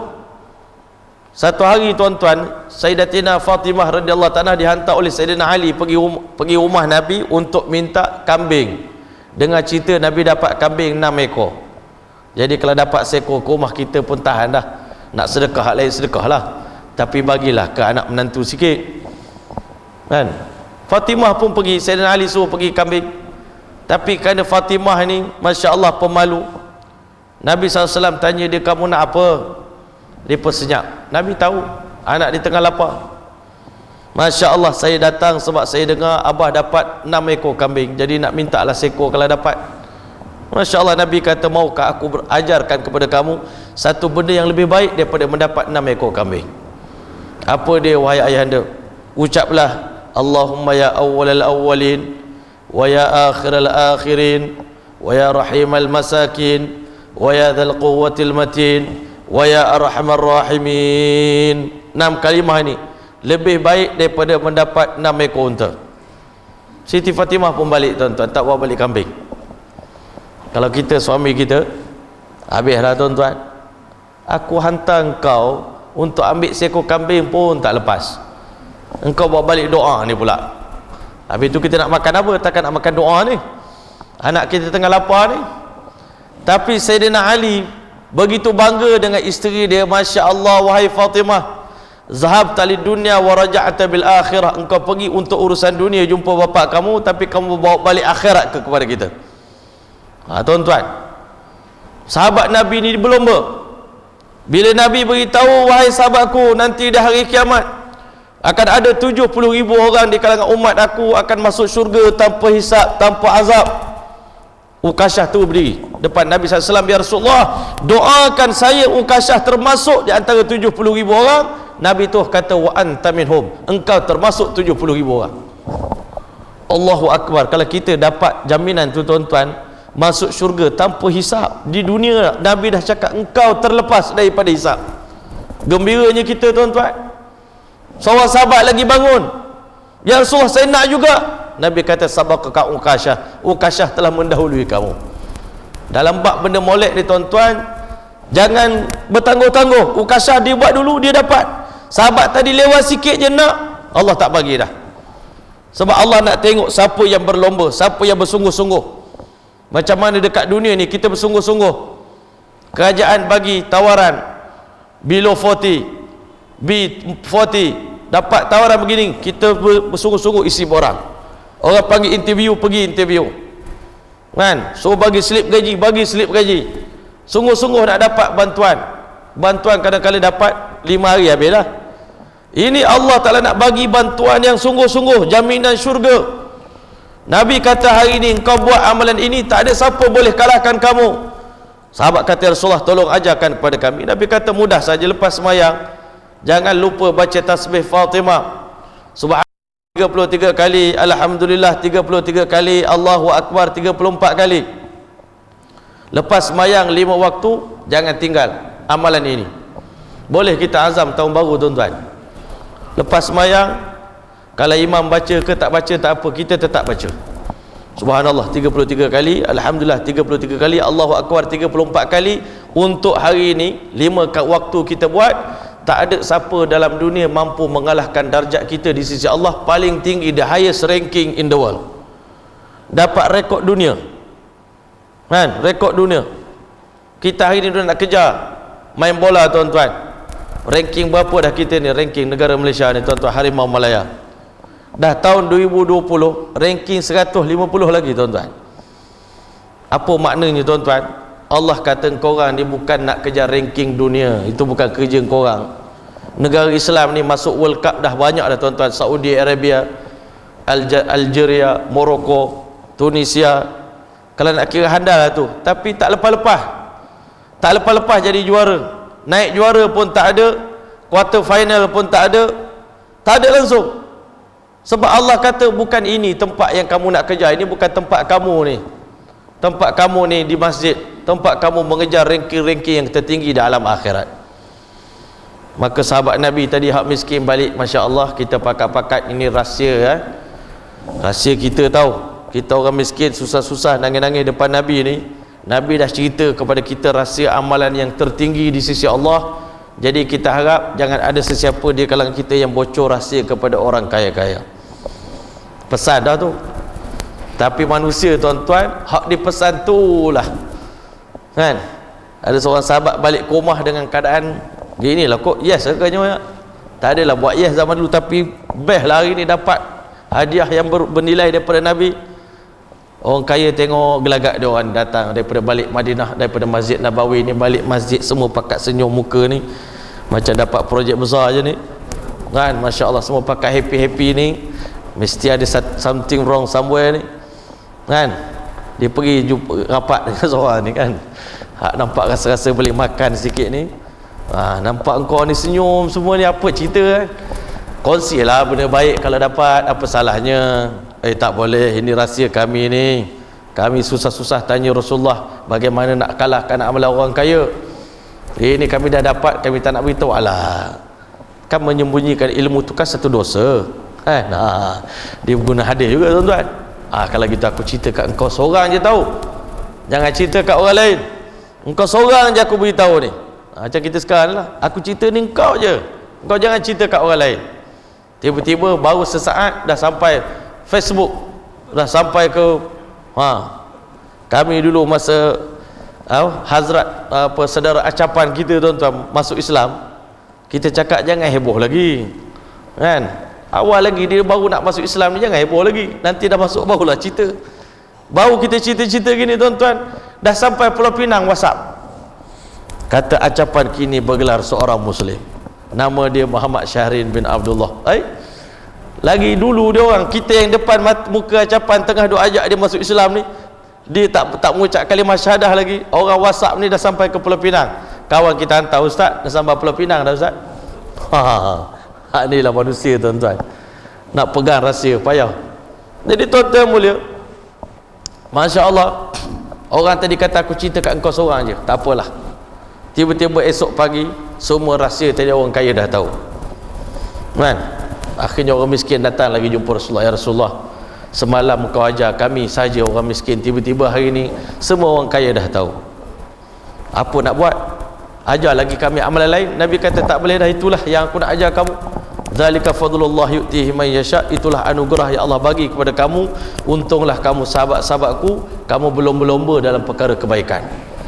Sebab itulah tuan-tuan, hari ni Allah Ta'ala bagi kita umur paling pendek. Kalau ikutnya umat Rasulullah ni, tak ada masa dah nak relax. Masa kita dah lah umur 60 tahun. Saya cakap kat kawan-kawan, umat Nabi Nuh AS Allah bagi dia 1000 tahun umur. Kalau dia enjoy main-main, lepak-lepak 500 tahun tuan-tuan, tak semayang, tak apa, dia ada 500 tahun lagi tuan-tuan umur selebihnya tuan-tuan untuk dia beribadat pada Allah. 500 tahun lagi, lama kan. Umat Nabi Musa AS umur 500 tahun. Kalau dia lepak-lepak main-main tuan-tuan, duduk kedai mamak, lepak kedai kopi, lepak kedai game, lepak kedai snooker, tuan-tuan main-main tak sembahyang, buat hiburan, 200 tahun, dia ada 300 tahun lagi nak ibadat pada Allah. Umat Nabi Muhammad ni kalau umur 60 tahun, 60 tahun tu nak enjoy lagi, tak nak start lagi baca Quran, tak nak start lagi nak datang duduk dalam masjid. Tuan-tuan ada berapa tahun lagi nak ibadat kan? Berapa lama sangat? Dengan keadaan Nabi beritahu akhir zaman ni masa semakin pendek. Setahun macam sebulan, sebulan macam seminggu, seminggu macam sehari, sehari macam 1 jam, 1 jam macam percikan-percikan api. Sejam tu apa kita isi tuan-tuan? Sedangkan Nabi beritahu setiap detik ketika yang kita tidak berzikir kepada Allah di dalamnya akan menyebabkan ahli syurga pun akan menyesal di hari kiamat nanti. Detik yang kita biarkan, saya tak buat dosa ustaz tapi saya lepak je, lepak itu pun menyesal nanti tuan-tuan. Buat benda sia-sia, cakap terang lah, main WhatsApp tuan-tuan, main FB, kadang sampai 5 jam sehari kita duduk menghadap benda tu. Pelik juga tuan-tuan. Ada kawan saya kata sebenarnya dalam teknologi ni pun ada sihir, Maulana dia kata. Kalau tak ada sihir macam mana kita tengok benda ni boleh lalaikan kita? Oh, salahkan sihir pula ya tak?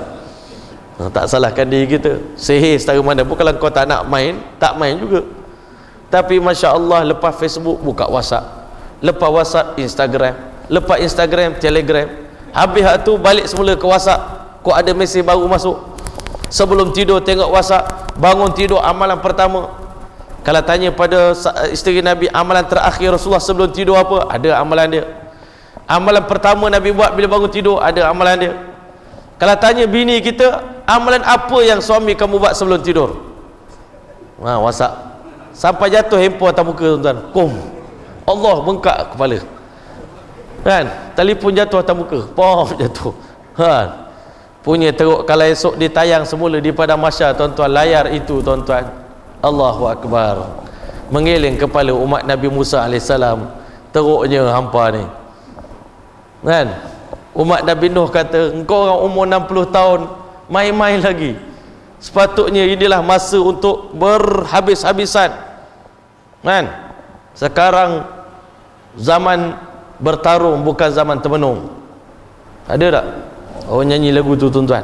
Sekarang zaman bertarung, orang zaman fight, nak kejar masa, nak kejar peluang yang Allah bagi. Sebab itu tuan-tuan, cara paling mudah nak dapat pahala yang berterusan tuan-tuan, setiap perbuatan kita ikut sunnah Rasulullah SAW. Itu mudah sekali. Tidur 8 jam, baca doa tidur sebelum tidur, Allahumma bismika amutu wa ahya, baring sebelah lambung kanan, ambil wuduk sebelum tidur. Sebelum tidur mengucap la ilaha illallah sekali, takut-takut mati tengah tidur. Tuan-tuan boleh tidur sampai pagi 8 jam dapat pahala percuma. Malaikat tulis dia sedang beribadah kepada Allah selama 8 jam. Betul lah orang putih kata kena tidur malam 8 jam baru sihat. Tak apa 8 jam, tapi 8 jam ikut sunnah Rasulullah. Ada makna 8 jam tidur tak baca bismillah, kosong. Dalam umur pendek 8 jam masa, ulama kata kalau ukur-ukur masa tidur dalam hidup kita 60 tahun ni, tidur saja 20 tahun. Makan minum pergi tandas tuan-tuan 20 tahun. Hak tadi dah diskaun 15 umur 60 diskaun lagi. Potong makan 20 tahun, potong tidur 20 tahun, main-main 20 tahun. Ibadatnya berapa lama tuan-tuan? Allah hantar kita ke dunia ini untuk beribadat. Esok masanya tak ada. Tetapi bila kita tukar kehidupan kita ikut sunnah Rasulullah SAW, makan tangan kanan, makan duduk, baca bismillah, basuh berdoa, pakai sofra, semua tu ada point. Ada point. Makan tangan kanan berapa point? Masya Allah. Makan dalam talam point lain, makan pakai sofra point lain, basuh tangan point lain, pahala lain. Setiap biji nasi kita makan dengan zikir pada Allah, pahala lain. Habis makan baca doa selepas makan, pahala lain.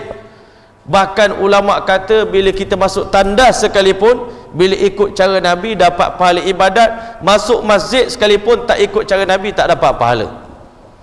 Jadi sekarang ni tuan-tuan, niat kuang-kuang paling tidak niat sudahlah. Payah sangat nak baca bismillah, niat saja.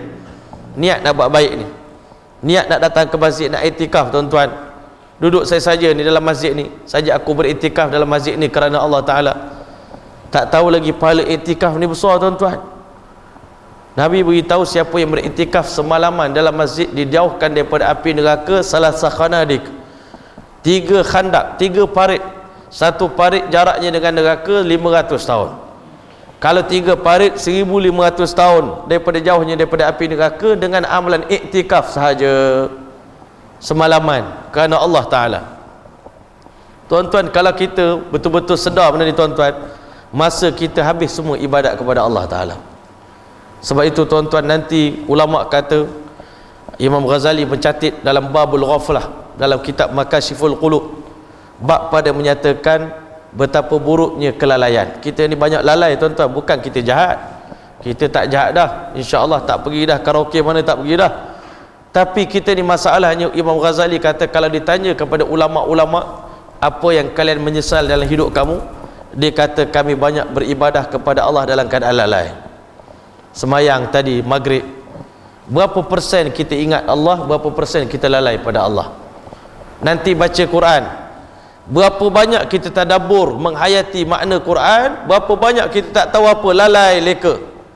Berzikir pada Allah, bukan tak zikir, buat ibadat-ibadat dah, tapi ibadat dalam keadaan lalai. Esok menyesal juga di hari kiamat tuan-tuan. Kita tak nak jadi golongan menyesal. Sebab itu hari kiamat dinamakan Yaumul Hasrah, Yaumun Nadamah, hari penyesalan. Perkataan manusia di hari kiamat nanti banyak, ya wailata, ya wailata, ya wailata. Alangkah baiknya kalau aku di dunia dulu begini, kalau alangkah baiknya kalau di dunia begitu begini, alangkah baiknya kalau aku dekat dunia itu begini. Tapi tuan-tuan tak boleh nak balik dah. Sebab nak balik ke mana? Dunia dah hancur. Tempat nak beribadat, bila kiamat Allah Ta'ala hancurkan dunia ni, nak patah balik ke dunia dah tak boleh. Dan paling besar sekali benda kita nak bawa balik daripada dunia ni, nur iman, nur amal soleh. Nanti di hari kiamat orang nak berjalan di padang mahsyar yang gelap gelita. Ulama kata nak tengok tapak tangan sendiri pun tak nampak. Hari itu semua manusia nakkan lampu, nakkan cahaya. Tetapi tuan-tuan, lampu ni pun diikut khusyuk dan ikhlas kita tuan-tuan, nak terang ke nak malap tuan-tuan. Kalau kita sembahyang dalam keadaan malap, Allah Ta'ala beritahu kan, seumpama mereka berjalan macam mana dalam ayat dalam surah Al-Baqarah, Allah beritahu keadaan orang munafik ni tuan-tuan, nanti mereka seumpama kan, apa, al-barqu yakhtifu absarahum kullama adha'a lahum masyaw fih kan, setiap kali kilat datang ada cahaya jalan sikit. Wa idza azlama alaihim kan, bila mana digelapkan, wa idza azlama alaihim qamu, bila gelap berdiri tak boleh nak jalan. Akhirat gitulah nanti. Walau sya'allahu la dhahaba bisam'ihim wa absarihim, kalau Allah kehendaki dekat dunia ni Allah cabut mata dan telinga mereka. Orang yang tak nak dengar benda kebaikan ni, Allah kata kami boleh hilangkan kau punya pendengaran. Allah sebut walau nasya'u la tamasna ala a'yunihim, kalau kami kehendaki kami boleh hilangkan pendengaran mereka. Walau nasya'u la masakhnahum ala makanatihim, kalau kami kehendaki kami boleh hilangkan dia orang daripada tempat dia berdiri ni. Orang yang durhaka pada Allah ni, kalau Allah Ta'ala nak, Allah boleh buat. Tapi hari ni kita ingat Allah Ta'ala tangguhkan seksa untuk kita di hari kiamat. Syaitan kata hari tu jauh. Hari tu jauh, tak apa, buat dulu, jauh lagi. Tuan-tuan yang mulia, Allah SWT beritahu hari tu dah dekat. Buatlah persiapan kan. Kalau kamu ingat bila jauh tu, kamu rasa kami dah lupa dosa-dosa yang kamu buat. Allah beritahu wala tahsabannallaha ghafilan amma ya'maluz zalimun, jangan kamu sangka, kamu ingat Allah tu lupa dosa-dosa yang kamu buat. Kita ingat Allah macam kita. Kalau tanya balik flashback dosa 10 tahun dulu, hari yang sama, hari sama ni, hari ni 24 hari bulan berapa? 25 hari bulan 9 tahun lepas. Dosa apa kita buat? Tak ingat dah. Jangan kata tahun lepas, semalam makan lauk apa, lupa dah tuan-tuan. Allah Ta'ala dia tak lupa dosa kita buat. Cuma kenapa Allah Ta'ala tak seksa kita? Allah kata innama yuakhiruhum liyaumin tashkhasu fil absar, kami tangguhkan seksa kerana yang pertama, umat Nabi Muhammad ni Allah janji tak akan ada azab untuk mereka di dunia, azab untuk umat Nabi Muhammad di akhirat nanti. Nabi lain azab cash di dunia. Nabi Nuh di dunia Allah dah azab tenggelam dalam banjir. Nabi Hud dekat dunia lagi Allah hantar angin puting beliung hancurkan mereka. Kaum Lut dekat dunia lagi buat dosa. Dekat dunia ni tuan-tuan, umat Muhammad buat dosa banyak-banyak. Buat dosa pula tuan-tuan, ada di kalangan manusia buat dosa lepas tu nak tunjuk-tunjuk kat orang pula, dalam keadaan berbangga-bangga. Nabi kata semua dosa ada peluang diampunkan oleh Allah melainkan orang yang buat dosa nak menunjuk pada orang lain, berbangga dengan dosa. Orang macam ni sampai kiamat Allah telah tak ampun dan tak maafkan dosa dia. Taubat dia tak akan diterima oleh Allah Ta'ala. Mudah-mudahan kita tak termasuk. Allah kata innama yuakhirum, kami lewatkan azab untuk kamu liyaumin tashkhasu fil absar, supaya kami nak tunggu hari di mana waktu itu bila nampak azab neraka Allah terbeliak mata manusia. Muhti'ina muqni'i ru'usihim, Allah kata waktu itu tertunduk kepala mereka, badan mereka khusyuk. La yartaddu ilaihim tarfuhum, mata mereka tak berkelip bila tengok kemurkaan Allah Ta'ala. Wa afidatum hawa, hati mereka hampa dan kosong, tak tahu apa nak berlaku ke atas diri kita sebentar nanti. Bayangkan tuan-tuan, di padang mahsyar nanti bila mana Allah nak hisap kita ni tuan-tuan, kalau beratur di pejabat pendaftaran nak buat pasport tuan-tuan, kita tengok nombor kita orang yang ke-2000 pada hari itu, nombor kita, nombor giliran kita.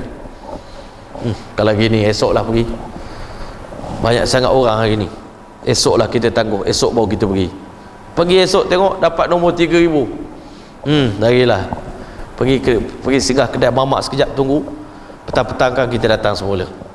Itu tak apalah tuan-tuan, boleh balik, boleh lepak, boleh pergi berjalan. Hisab di padang mahsyar, setiap orang berdiri dia tak boleh bergerak daripada tempat itu selagi tak habis semua Allah hisab manusia ni, kan? Kepanasan matahari waktu itu Nabi beritahu 99 kali ganda lebih panas daripada matahari di dunia. Kita ini boleh duduk tazkirah lama ni tuan-tuan, sebab masjid dah ada aircon insyaAllah, kan? Duduk dalam aircon tak berpeluh, jadi duduk lama pun tak kisah, kan? Kapek pula baru lawa tuan-tuan, empuk. Di padang mahsyar dengan tak berselipar, dengan tak berbaju, dengan tak ada teduhan, tak ada pokok, tak ada apa, tak ada benda nak makan, nak singgah kedai mamak pun tak ada, nak minum teh tarik pun tak ada, air segelas pun tak ada tuan-tuan. Menunggu giliran. Nak tunggu giliran kita ni tak tahu tahun ke bila. Dalam 50,000 tahun kita ditahan oleh Allah di padang mahsyar esok tuan-tuan. Giliran kita ditanya oleh Allah giliran tahun ke berapa. Bukan hari, bukan nombor giliran, hari ke berapa ribu. Kita ni nak menunggu. Kita menunggu, anak kita menunggu, isteri kita menunggu, mak ayah kita menunggu, adik-beradik kita menunggu. Tuan-tuan, kalau masa menunggu dah sampai waktu menghadap Allah Ta'ala, menghadap pula Allah kata di sisi kami kamu tak perlu dihisap. Seronoklah tuan-tuan, best lah kita. Alhamdulillah, syukur pada Allah, berdiri lama pun berbaloi sebab tak kena tanya dengan Allah Ta'ala. Lalu depan roblok boleh kata Assalamualaikum, lalu jalan. Alhamdulillah, syukur pada Allah, selamat hari ni. Tapi kalau tuan-tuan lalu depan Allah Ta'ala, dekat dunia dulu engkau hebat ya, engkau handal ya, sekarang ni bawa mari sini buku, keluarkan buku. 99 buku dilayangkan daripada bawah arasy Allah Subhanahu Wa Ta'ala. Dia jatuh dalam keadaan telah terbuka. Buku tadi bukan baru nak selak, terus terbuka. Dan setiap helaian tu Nabi kata kalau dibuka setiap lembaran ala maddil basar, saujana mata memandang buku itu besar. Allah kata yang kamu nak baca hari ni buku kamu tahu. Dosa yang tercatat dalam ni adalah dosa yang kau buat, bukan dosa orang lain buat. Maka Masya Allah, Allah beritahu wa wudi'al kitabu fataral mujrimina mushfiqina mimma fihi. Waktu itu kamu akan tengok pendosa-pendosa ni bila bawa balik jumpa Allah, baca buku dia tuan-tuan. Nabi kata bila tiba tempat dosa, wajah dia jadi putih pucat lesi tuan-tuan, bila tiba tempat dosa yang dia buat. Malu dan takut pada Allah, menggigil kaki ni berpeluh baca buku ni tuan-tuan. Akhirnya tepuk dari, dia kata mali hazal kitab, apa kena dengan buku ni?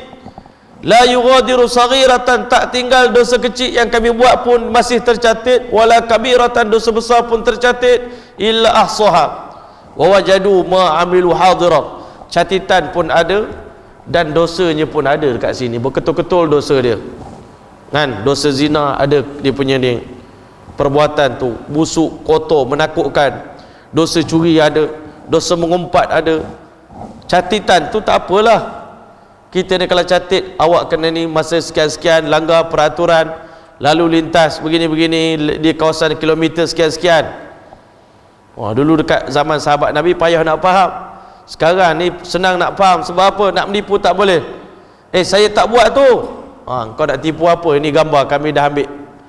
Gambar bukan plate kereta je, sekali dengan orang dalam, penumpang depan, penumpang belakang, pemandunya siapa? Tak boleh lagi dah. Allah Ta'ala esok bukan kamera yang Allah Ta'ala letakkan. Dosa tu pun sendiri mengaku, kau buat tau, kau jangan tak mengaku pula. Dan Nabi beritahu anggota tubuh badan kita pun akan bercakap dengan Allah, dan peha kita belah kiri ni mula-mula sekali anggota akan ceritakan semua dosa-dosa kita buat pada Allah Ta'ala daripada awal sampai akhir.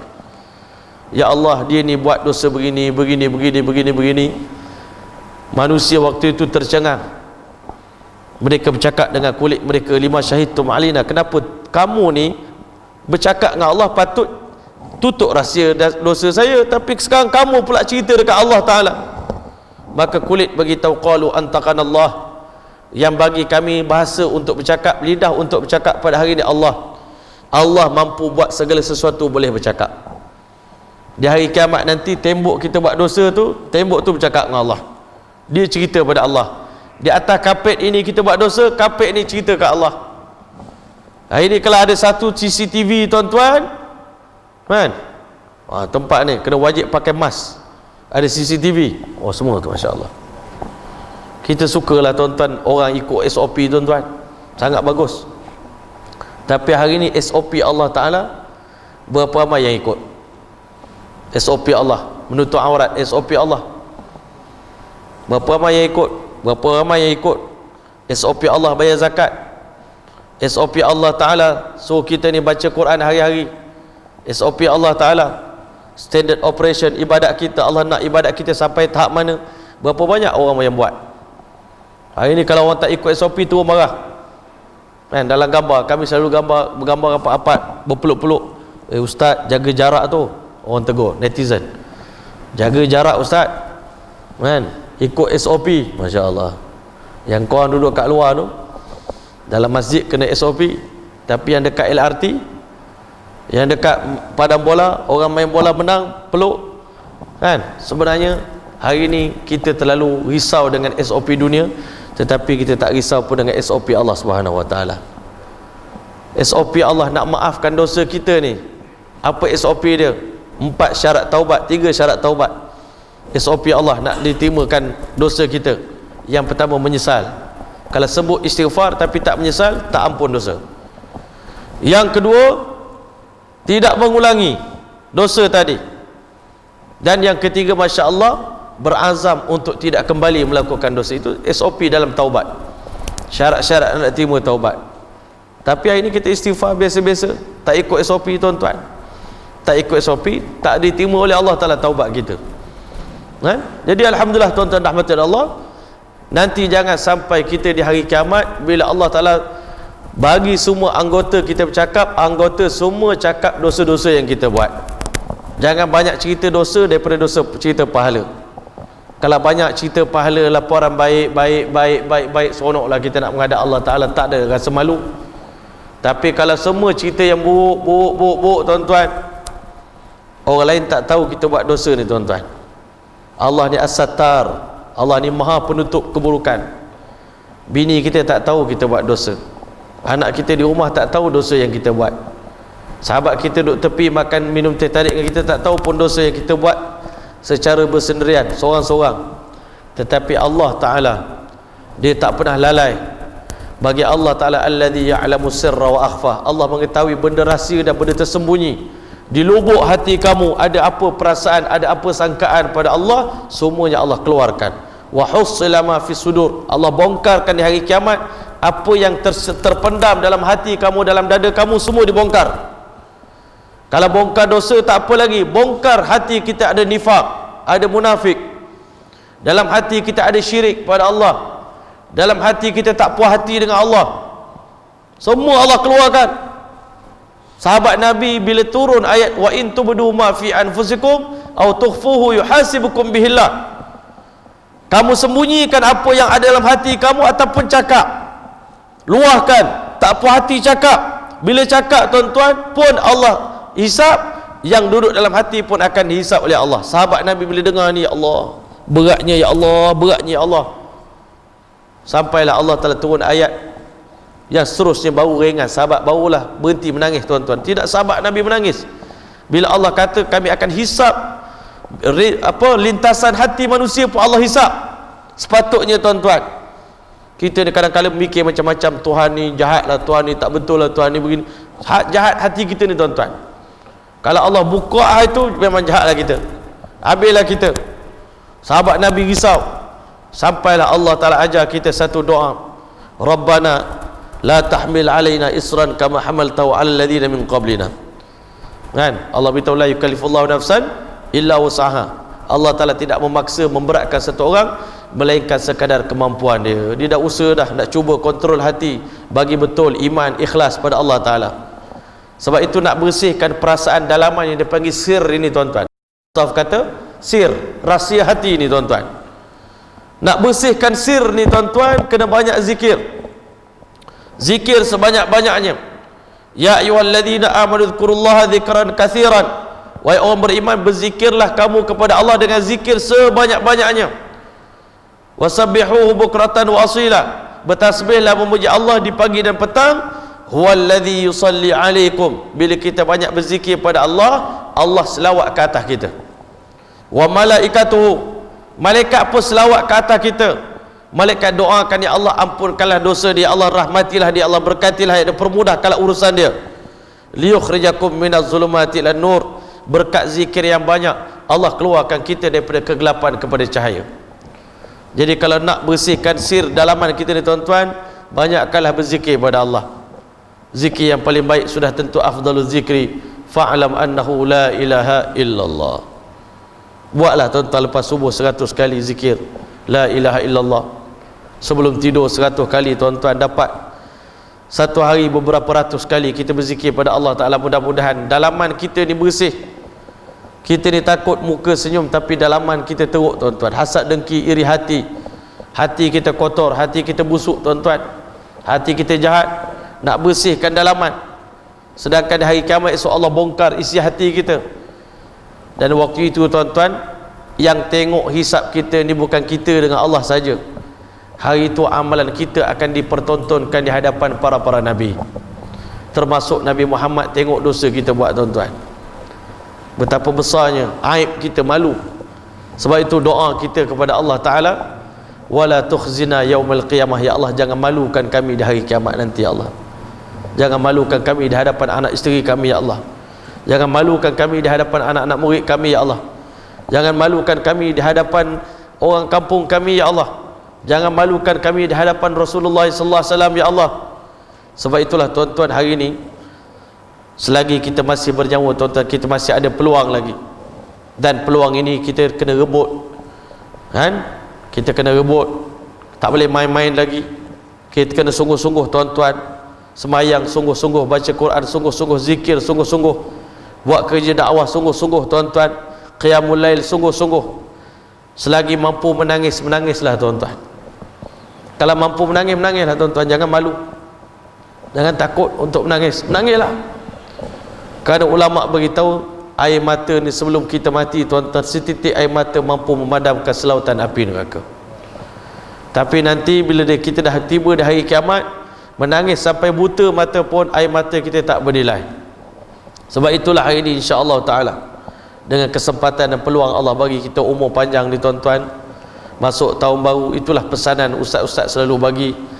Masya Allah, dengan peluang yang Allah bagi ni sepatutnya kita kena semakin dekat dengan Allah, semakin rapat dengan Quran, semakin banyak pegang tasbih tuan-tuan.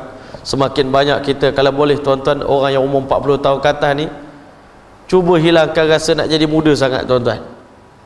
Pakai tongkat. Antara sunnah Nabi yang besar tuan-tuan, pakai tongkat umur 40 tahun ke atas. Hari ni masalah dia, tongkat buang.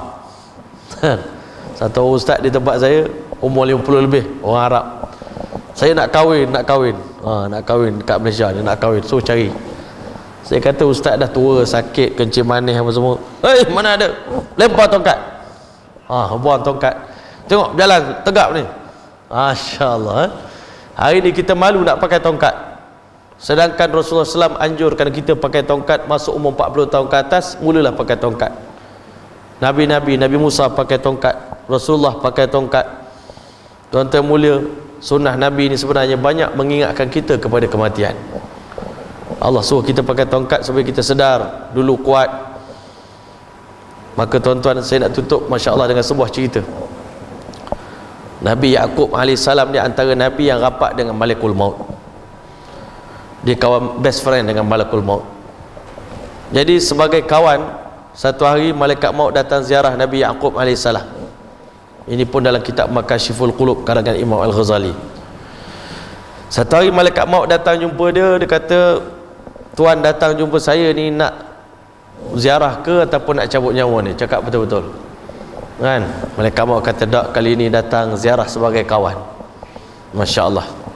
Maka kata Nabi Yaqub AS sebagai kawan baik, best friend, aku nak minta satu benda lah kepada engkau, request, special request.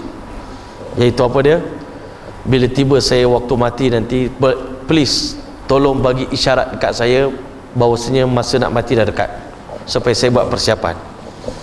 Masya Allah. Kata Malaikat Maut, okey, saya akan hantar petunjuk-petunjuk, isyarat-isyarat, signal-signal sebelum saya datang ambil nyawa tuan, insya-Allah. Nabi Yaqub pun tenang lah, tunggu-tunggu tak datang-datang. Tiba-tiba satu hari Malakul Maut datang depan rumah Nabi Yaqub AS, depan muka pintu. Kali ni datang untuk apa? Dia kata, kali ni datang untuk ambil nyawa. Dia katakan, dulu kita berjanji nak bagi signal, nak bagi petunjuk, isyarat sebelum datang nak ambil nyawa saya. Sedangkan ulama beritahu al-mautu ya'ti baghtatan, mati itu datang mengejut, on the spot je datang. Kematian ini tuan-tuan kan, wal qabru sanduqul amal, kubur adalah peti untuk menyimpan amalan manusia. Tuan-tuan yang mulia, kata Malakul Maut, dah lama dah aku bagi signal, engkau je tak perasan. Aku dah bagi kamu 3 petunjuk sebelum aku datang cabut nyawa kamu. Yang pertama dia kata, bukankah dulu tubuh badan kamu kuat dan sekarang tubuh badan kamu dah lemah? Hebat-hebat kita pun zaman muda dulu, komando setara mana pun tuan-tuan, dekat nak mati ni tak ada daya dah tuan-tuan. Melainkan Nabi Musa je yang kuat. Nabi Musa ni bila Malaikat Maut datang nak cabut nyawa dia, Assalamualaikum tuan, saya datang nak cabut nyawa tuan. Apa engkau cakap? Nak cabut nyawa tuan. Apa engkau cakap? Pam, ditampar muka Malaikat Maut.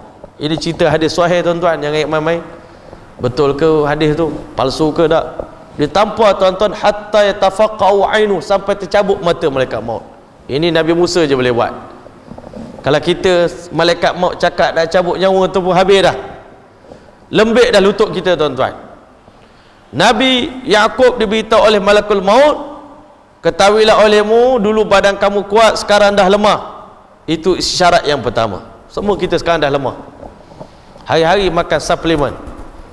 Pantang orang offer kita, ustaz ini baik ni, produk daripada US ini, bagus ini, spirulina ini boleh jadi muda balik, rambut putih boleh jadi hitam balik, rambut botak boleh tumbuh balik. Sekarang semua orang offer, semua ubat kita beli, semua ubat makan. Tapi nak dapat remaja balik macam dulu dapat tak tuan-tuan? Tak dapat dah. Nak dapat cergas macam dulu. Saya dulu di South Africa tuan-tuan, pukul 1 pagi jogging, musim sejuk, pakai jaket jogging pukul 1 pagi, belajar karate tuan-tuan. Wah, badan kurus, masa tu fit badan. Nak suruh pumping berapa pun boleh tuan-tuan, pumping 3 jari pun boleh. Wah, punya kuatnya dulu. Sekarang ni semua pumping 10. Tak daya dah tuan-tuan. Dulu kuat, sekarang dah lemah. Itu isyarat yang pertama. Isyarat yang kedua, dia kata dulu bulu-bulu di badan kau semua hitam, sekarang dah putih. Itu petunjuk nombor 2. Daripada waktu itu, anytime saja, bila-bila masa saja, Allah Ta'ala boleh ambil nyawa kita tuan-tuan. Baru ni musim mati. Mati ni pun ada musim dia tuan-tuan. Sekali seorang mati, esok dia mati pula, lusa orang tu pula mati, masa mati. Kita ni tuan-tuan, iblis tipu kita. Itu giliran dia, sampai dah masa dia. Tuhan lebih menyayangi dia. Dalam FB pun kita kata Al-Fatihah kan, hak handai-handai sikit, hak alim-alim sikit, inna lillahi wa inna ilaihi rajiun, Allahumma ighfir lahu warhamhu wa'afi wa'fanu, sampai dah masa dia. Masa kita kan? Tak terbayang, saya tak terbayang, ya Allah, kalau aku mati malam pertama duduk dalam kubur ni, ya Allah, macam mana gamaknya, ya Allah. Saya kadang terfikir seorang-seorang, tuan-tuan. Bila mati, tuan-tuan, Allahu Akbar, bermula ketakutan yang tak dapat dibayangkan, kengerian yang bersangatan, yang bermula daripada itu sampai bila-bila. Selagi tak masuk syurga, selagi itu hati kita dalam takut, dalam bimbang, dalam risau, dalam sedih, dalam segala-galanya. Perasaan kita tak boleh nak ubat dah. Tak ada siapa boleh tenteramkan hati kita melainkan ibadat yang kita buat di dunia ni, tuan-tuan. Sembahyang akan hiburkan kita, Quran akan hiburkan kita, tenang tuan, relax tuan, sabar tuan. Tapi kalau kita tak ada buat persiapan, tuan-tuan, dalam kubur esok kita susah, tak ada siapa nak tenangkan kita. Yang ketiga, kata malakul maut, Masya Allah, dulu badan kamu tegap, sekarang dah bongkok. Masya Allah. Saya tak bongkok lagi lah, Alhamdulillah, kan? Sejak naik kuda ni, tuan-tuan, sekarang ni kita tengah menyebarkan virus berkuda, tuan-tuan. Ajak semua orang Islam berkuda, sihat. Naik kuda ni Allah bagi sihat sikit, segar sikit badan, rasa macam remaja balik. Naik kuda ni Allah bagi, kan? Itu kelebihan naik kuda, kan? Tapi yang satu lagi tak boleh, orang perempuan marah. Nak semuda juga, nak sihat, dia kena satu lagi, tuan-tuan. Tapi itu pun tip kesihatan juga. Sunnah Nabi ni semua sihat. Tapi tuan-tuan, dulu tegak badan, sekarang dah bongkok. Nak bangun pun kena tumpang. Kalau pergi tandas, tuan-tuan, nak bangun susah. Itu apa maknanya, tuan-tuan? Itulah 3 petanda yang mana malaikat maut dah hantar dekat kita semua, tuan-tuan. Daripada sekarang ni, anytime saja tunggu panggilan daripada Allah Ta'ala. Bila Allah Ta'ala kata cek untuk dia ni, daripada timur sampai barat, utara sampai selatan, ada tak lagi sebiji nasi? Tak ada dah. Okey, tengok daripada dia, setitik air ada tak timur, barat, utara, selatan? Dah tak ada. Untuk dia oksigen, tak ada. Sekarang cabutlah nyawa dia. Tuan-tuan yang mulia, hari itu bila kita dah diangkat, ulama kata, Masya Allah, hari orang mati, ada ustaz kita beritahu, hari kita mati, hari itu semua orang terkejut. Isteri terkejut, anak terkejut, kawan terkejut, semua terkejut. Mati dah dia, kenapa mati? Tetapi orang yang paling terkejut sekali dengan kematian adalah orang yang mati itu sendiri. Dia sendiri akan terkejut, ya Allah, mati dah aku rupanya, mati dah aku rupanya. Bermula daripada hari ini bukan lagi yaumul amal, bukan lagi hari beramal, sekarang yaumul jaza, hari pembalasan. Dah tak lama dah, tuan-tuan, nak menerima balasan daripada Allah. Sebab itulah hari ini, tuan-tuan, kiamat ni ulama kata ada 3 jenis kiamat. Yang pertama, akhir zaman ini, bila kita serahkan urusan agama yang penting ni kepada orang yang tidak layak, maka berarti kiamat dah dunia ni, tuan-tuan. Benda penting kita bagi serah pada orang yang bukan ahli dia, itu kiamat dah sebenarnya. Yang kedua, bila mati, man mata faqad qamat qiyamatu. Bila satu orang mati, berarti kiamat untuk dia telah pun berlaku. Hari mati itu hari kiamat dah. Sama huru-hara mati itu sama macam huru-hara hari kiamat. Kita nampak orang mati itu tenang, relax, tak bergerak. Tetapi pada saat itu Allah cabut daya upaya daripada dia untuk bergerak, untuk menjerit, untuk meraung.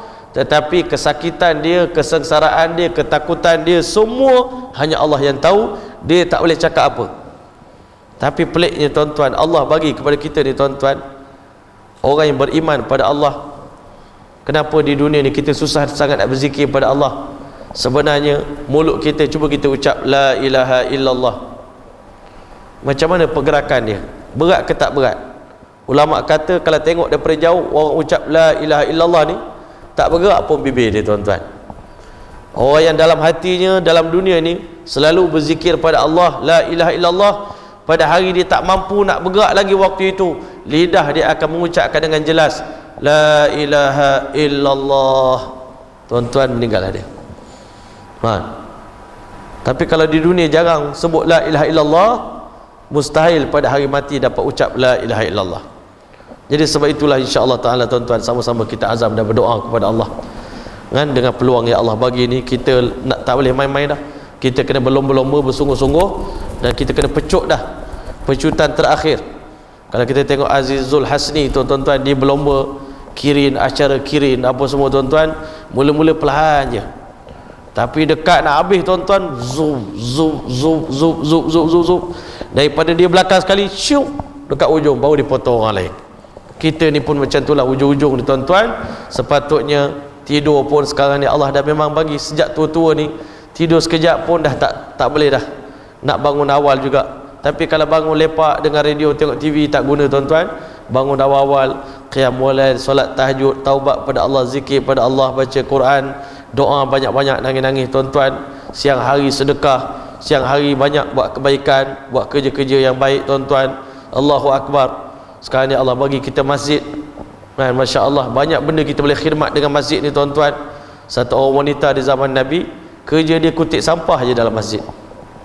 Pada hari dia mati tuan-tuan, Nabi tanya mana dia pergi, orang tu mati dah ditanam pun. Maka Nabi SAW kata lain kali kalau siapa-siapa mati tolong beritahu. Nabi pergi dekat kubur dia semata-mata kerana dia pernah mengutip sampah dalam masjid. Kerja dia tuan-tuan, istiqamah, kutip sampah dalam masjid. Maka pada saat Nabi sembahyang jenazah dia tuan-tuan, Nabi kata aku sedang melihat wanita tadi berada dalam taman syurga, disebabkan dia selalu mengutip sampah-sampah dalam masjid. Waktu kami masa pergi Palestin tuan-tuan, nampak orang tu tengah vacuum kapet di Masjid Al-Aqsa. Minta tuan saya nak pinjam sekejap vacuum. Kalau dekat Mekah tak boleh, kena marah kan. Dekat Baitul Maqdis kita minta nak dapat juga pahala mencuci Masjid Baitul Maqdis, dibagi tuan-tuan. Seronok ya Allah, rasa besar sangat peluang dapat cuci Masjid Baitul Maqdis. Tapi kalau cuci surah Al-Husna ni pun sama juga tuan-tuan, cuci tandas masjid, pahalanya sangat besar tuan-tuan. Orang semayang selesa, bagi tandas tuan-tuan. Inilah kerja-kerja yang dapat kita buat sebelum kita berjumpa dengan Allah Ta'ala. Mudah-mudahan saat kita kembali kepada Allah, kita kembali dalam keadaan Allah redha kepada kita dan Allah gembira dan bangga dengan kita, insya-Allah. Jadi sekian dulu daripada saya, insya-Allah. Aqulu qawli hadza wa astaghfirullahal azim li wa lakum wa lisa'il muslimin wal muslimat fastaghfiruhu innahu ghafurur rahim. Wassalamualaikum warahmatullahi wabarakatuh. A'udzubillahi minasyaitonir rajim. Bismillahirrahmanirrahim. Allahumma ij'al jam'ana hadza jam'an marhuma wa tafarruqana ba'di tafarruqan ma'suma wa la taj'al fina wa la minna shaqiyya wa la mahruma bimannika wa fadlika wa karamika bi rahmatika ya arhamar rahimin. Allahumma jammilna bil afwi was salamah wa haqqiqna bit taqwa wal istiqamah wa a'idna bi mujibatin nadamah fil ali wal mal innaka ala kulli syai'in qadir. Allahumma khtim lana bi husnil khatimah wa la takhtim alaina ya Allah bi su'il khatimah. Allahumma ij'al akhir kalamina 'inda intihai ajalina qawlu la ilaha illallah. Allahumma arzuqna syahadatan fi sabilik waj'al mautana fi baladi habibik. Allahumma adkhilna al jannata bi syafaati nabiyyina Muhammad sallallahu alaihi wasallam. Allahumma adkhilna al jannata bi ghairi hisab. Allahumma adkhilna al jannata bi rahmatikal wasi'ah. Wa sallallahu ta'ala ala khair khalqi Muhammad wa ala alihi wa sahbihi wasallam. Subhana rabbika rabbil izzati amma yasifun wa salamun alal mursalin walhamdulillahi rabbil alamin. Taqabbalallahu minkum.